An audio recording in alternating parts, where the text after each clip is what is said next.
As Kevin mentioned, we had a couple of nominations this year, and I'd like to read a letter from the team who nominated this person. And I'm going to try to do my best not to say the person's name, but the name will be referred to as Joe. Also, I spoke with Helen on the phone about 45 minutes ago. She's down visiting family in St. Thomas. She really wanted to be here, but she was thrilled about the selection for this year. And she also provided Glenn with a letter that Glenn will also read. So we're going to read the nomination, announce the winner, also let Glenn read the letter, and then we'd like that person to come up who also has an opportunity to say a few words. And I hope you'll indulge me if I have a little bit of a difficult time getting through this letter, and you'll understand why. You would never think that a rained-out ball game would have such a powerful effect on someone. But that was just the case a few years ago, back when Joe really got to know Carl Anderson. They sat in the stands and talked about baseball, family, and the struggles of day-to-day life that Carl was dealing with during his last season of ball and the last year of his life.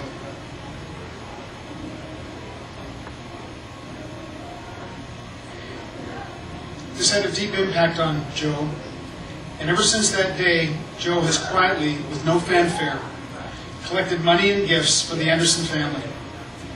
Every Christmas, he will drop by the Anderson household and make their Christmas a little warmer.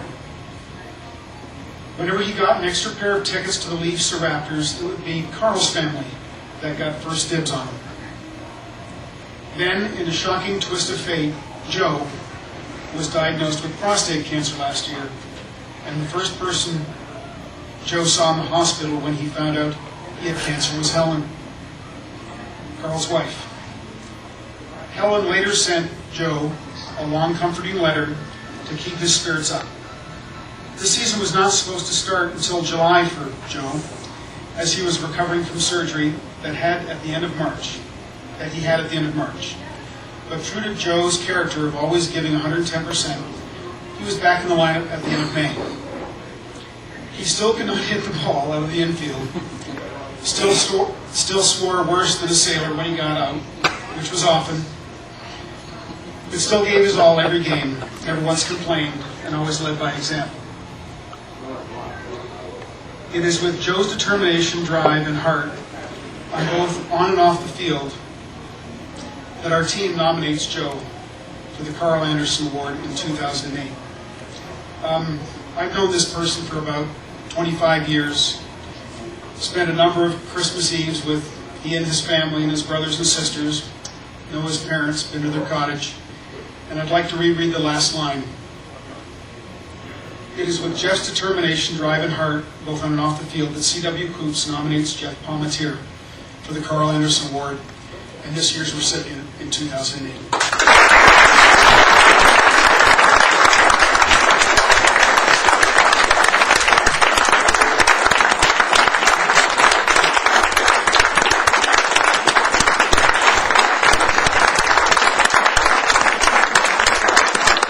I talked to Helen this week. She popped by my office, and when she found out that Jeff was the this year's recipient, she was elated, and at the same time very disappointed that she could not be here tonight.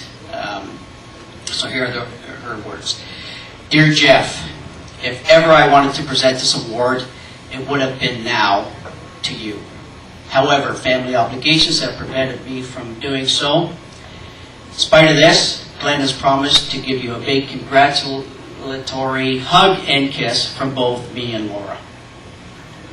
Later. No tongue. After a few more beers. No tongue.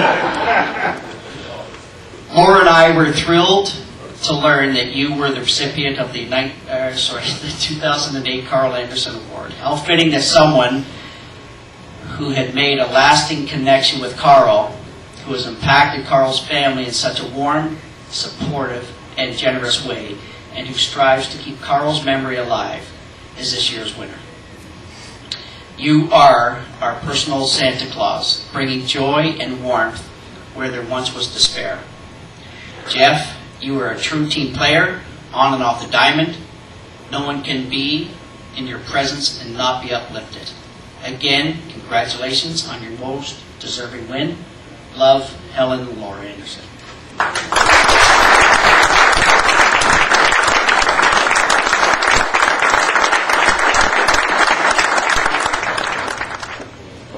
Stand up!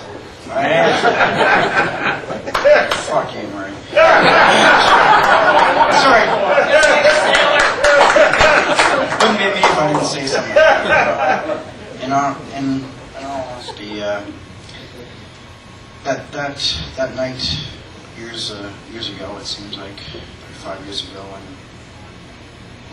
when you got to listen to a man's dying wish and watched him show up to the playoff game while his wife had helped put a shirt on with daughter, and while he's throwing up, and how he got a base hit, and he could barely make it down to first base.